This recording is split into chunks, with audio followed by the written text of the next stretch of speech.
हल्कू ने आकर स्त्री से कहा, सहना आया है, लाओ जो रुपए रखे हैं उसे दे दूं, किसी तरह गला तो छूटे। मुन्नी झाड़ू लगा रही थी, पीछे फिरकर बोली, 3 ही तो रुपए हैं, दे दोगे तो कम्बल कहां से आवेगा? माघ पूस की रात हार में कैसे कटेगी? उससे कह दो फसल पर दे देंगे, अभी नहीं। हल्कू एक क्षण अनिश्चित दशा में खड़ा रहा। पूस सिर पर आ गया, कम्बल के बिना हार में रात को वो किसी तरह नहीं जा सकता। मगर सहना मानेगा नहीं, घुड़कियां जमावेगा, गालियां देगा। बला से जाड़ों में मरेंगे, बला तो सिर से टल जाएगी।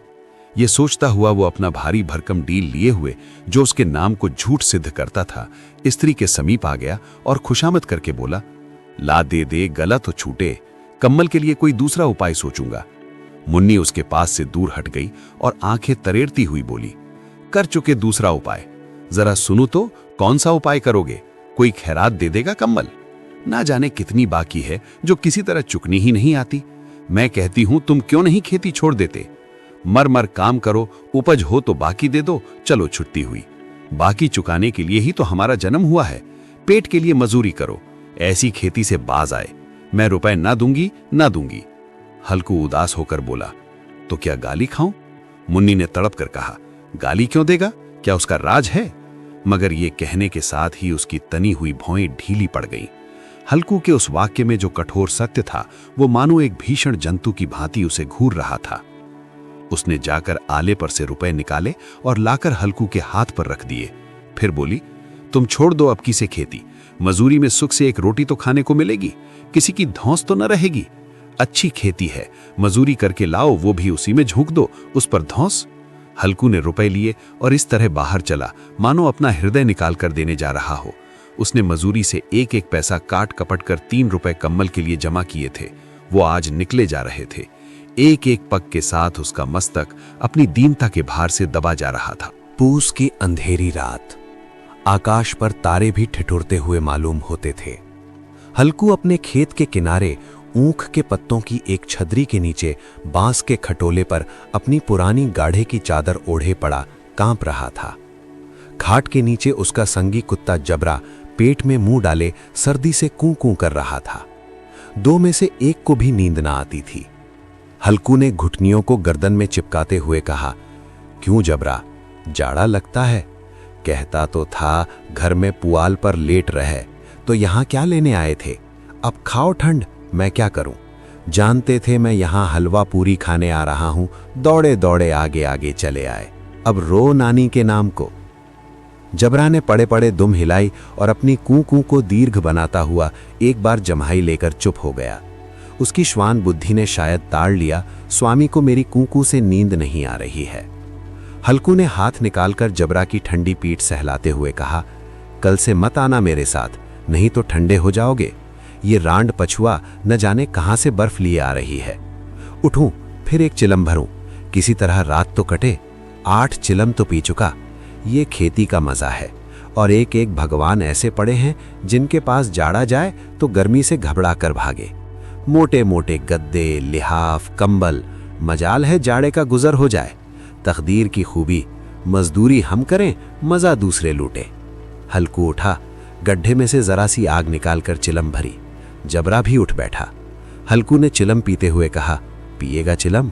जाड़ा तो क्या जाता है, जरा मन बदल जाता है। जबरा ने उसके मुंह की ओर प्रेम से छलकती हुई आंखों से देखा। हल्कू, आज और जाड़ा खा ले, कल से मैं यहां पुआल बिछा दूंगा, उसी में घुसकर बैठना, तब जाड़ा ना लगेगा। जबरा ने अपने पंजे उसकी घुटनियों पर रख दिए और उसके मुंह के पास अपना मुंह ले गया। हल्कू को उसकी गर्म सांस लगी। चिलम पीकर हल्कू फिर लेटा और निश्चय करके लेटा कि चाहे कुछ हो अब की सो जाऊंगा। पर एक ही क्षण में उसके हृदय में कंपन होने लगा। कभी इस करवट लेटता, कभी उस करवट, पर जाड़ा किसी पिशाच की भांति उसकी छाती को दबाए हुए था।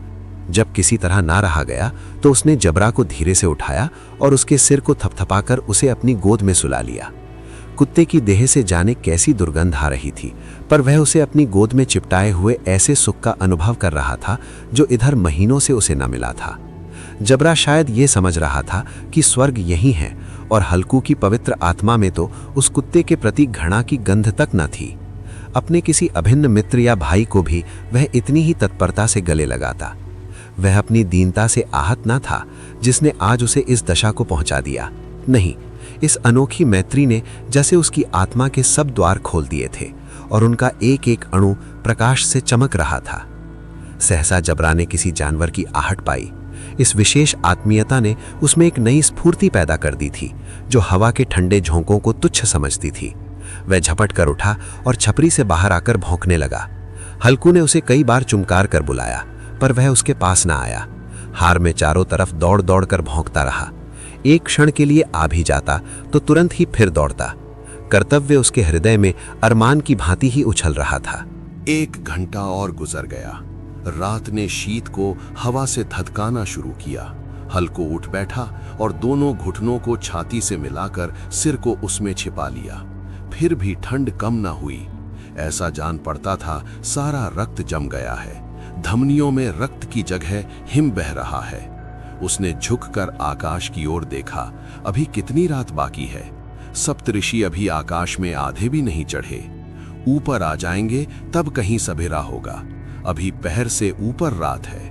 हल्कू के खेत से कोई 1 गोली के टप्पे पर आमों का एक बाग था। पतझड़ शुरू हो गई थी।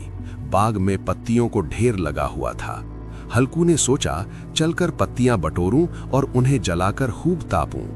रात को कोई मुझे पत्तियां बटोरते देख तो समझे कोई भूत है। कौन जाने कोई जानवर ही छिपा बैठा हो। मगर अब तो बैठे नहीं रहा जाता। उसने पास के अरहर के खेत में जाकर कई पौधे उखाड़ लिए और उनका एक झाड़ू बनाकर हाथ में सुलगता हुआ उपला लिए बगीचे की तरफ चला। जबरा ने उसे आते देखा तो पास आया और दुम हिलाने लगा। हल्कू ने कहा, अब तो नहीं रहा जाता जबरू, चलो बगीचे में पत्तियां बटोर कर तापें। टाँठे हो जाएंगे तो फिर आकर सोएंगे। अभी तो बहुत रात है। जबरा ने कूं कूं करके सहमति प्रकट की और आगे आगे बगीचे की ओर चला। बगीचे में खूब अंधेरा छाया हुआ था और अंधकार में निर्दय पवन पत्तियों को कुचलता हुआ चला जाता था। वृक्षों से ओस की बूंदें टप टप नीचे टपक रही थीं। एकाएक एक झोंका मेहंदी के फूलों की खुशबू लिए हुए आया। हल्कू ने कहा, कैसी अच्छी महक आई जबरू, तुम्हारी नाक में भी तो सुगंध आ रही है। जबरा को कहीं जमीन पर एक हड्डी पड़ी मिल गई थी, उसे चिंचोड़ रहा था। हल्कू ने आग जमीन पर रख दी और पत्तियां बटोरने लगा। जरा देर में पत्तियों का ढेर लग गया। हाथ ठिठुरे जाते थे, नंगे पांव गले जाते थे और वो पत्तियों का पहाड़ खड़ा कर रहा था। इसी अलाव में वो ठंड को जलाकर भस्म कर देगा। थोड़ी देर में अलाव जल उठा। उसकी लौ ऊपर वाले वृक्ष की पत्तियों को छू छू कर भागने लगी। उस अस्थिर प्रकाश में बगीचे के विशाल वृक्ष ऐसे मालूम होते थे मानो उस अथाह अंधकार को अपने सिरों पर संभाले हुए हों। अंधकार के उस अनंत सागर में ये प्रकाश एक नौका के समान हिलता मचलता हुआ जान पड़ता था। हल्कू अलाव के सामने बैठा आग ताप रहा था। एक क्षण में उसने दोहर उताकर बगल में दबा ली। दोनों पांव फैला दिए मानो ठंड को ललकार रहा हो। तेरे जी में जो आए सो कर। ठंड की असीम शक्ति पर विजय पाकर वो विजय गर्व को हृदय में छिपा न सकता था। उसने जबरा से कहा, क्यों जब्बर, अब ठंड नहीं लग रही है? जबरा ने कूं कूं करके मानो कहा, अब क्या ठंड लगती ही रहेगी? पहले से ये उपाय न सूझा, नहीं इतनी ठंड क्यों खाते? जबरा ने पूंछ हिलाई। अच्छा आओ इस अलाव को कूदकर पार करें, देखें कौन निकल जाता है। अगर जल गए बच्चा तो मैं दवा ना करूंगा। जबरा ने उस अग्नि राशि की ओर कातर नेत्रों से देखा। मुन्नी से कल न कह देना, नहीं तो लड़ाई करेगी। ये कहता हुआ वो उछला और उस अलाव के ऊपर से साफ निकल गया। पैरों में जरा लपट लगी पर वो कोई बात न थी। जबरा आग के गिर्द घूमकर उसके पास आ खड़ा हुआ। हल्कू ने कहा, चलो चलो, इसकी सही नहीं, ऊपर से कूद कर आओ। वो फिर कूदा और अलाव के इस पार आ गया। पत्तियां जल चुकी थीं। बगीचे में फिर अंधेरा छा गया था। राख के नीचे कुछ कुछ आग बाकी थी जो हवा का झोंका आ जाने पर जरा जाग उठती थी, पर एक क्षण में फिर आंखें बंद कर लेती थी। हल्कू ने फिर चादर ओढ़ ली और गर्म राख के पास बैठा हुआ एक गीत गुनगुनाने लगा। उसके बदन में गर्मी आ गई थी, पर ज्यों-ज्यों शीत बढ़ती जाती थी उसे आलस्य दबाए लेता था। जबरा जोर से भौंककर खेत की ओर भागा। हल्कू को ऐसा मालूम हुआ कि जानवरों का एक झुंड खेत में आया है। शायद नील गायों का झुंड था। उनके कूदने दौड़ने की आवाजें साफ कान में आ रही थीं। फिर ऐसा मालूम हुआ कि खेत में चर रही हैं। उनके चबाने की आवाज चर चर सुनाई देने लगी। उसने दिल में कहा, नहीं, जबरा के होते कोई जानवर खेत में नहीं आ सकता। नोच ही डाले, मुझे भ्रम हो रहा है। कहाँ, अब तो कुछ नहीं सुनाई देता। मुझे भी कैसा धोखा हुआ। उसने जोर से आवाज लगाई, जबरा, जबरा। जबरा भौंकता रहा, उसके पास ना आया। फिर खेत के चरे जाने की आहट मिली। अब वो अपने को धोखा न दे सका। उसे अपनी जगह से हिलना जहर लग रहा था। कैसा दंदाया हुआ था। इस जाड़े पाले में खेत में जाना, जानवरों के पीछे दौड़ना असह्य जान पड़ा। वो अपनी जगह से ना हिला। उसने जोर से आवाज लगाई, लिहो, लिहो। जबरा फिर भौंक उठा। जानवर खेत चर रहे थे। फसल तैयार है। कैसी अच्छी खेती थी, पर ये दुष्ट जानवर उसका सर्वनाश किए डालते हैं। हल्कू पक्का इरादा करके उठा और 2-3 कदम चला, पर एकाएक हवा का ऐसा ठंडा, चुभने वाला, बिच्छू के डंक का सा झोंका लगा कि वो फिर बुझते हुए अलाव के पास आ बैठा और राख को कुरेद कर अपनी ठंडी देह को गरमाने लगा। जबरा अपना गला फाड़ डालता था। नील गाय खेत का सफाया किए डालती थीं और हल्कू गर्म राख के पास शांत बैठा हुआ था। अकर्मण्यता ने रस्सियों की भांति उसे चारों तरफ से जकड़ रखा था। उसी राख के पास गर्म जमीन पर वो चादर ओढ़कर सो गया। सवेरे जब उसकी नींद खुली, तब चारों तरफ धूप फैल गई थी और मुन्नी कह रही थी, क्या आज सोते ही रहोगे? तुम यहाँ आकर रम गए और उधर सारा खेत चौपट हो गया। हल्कू ने कहा, क्या तू खेत से होकर आ रही है? मुन्नी बोली, हाँ, सारे खेत का सत्यानाश हो गया। भला ऐसा भी कोई सोता है?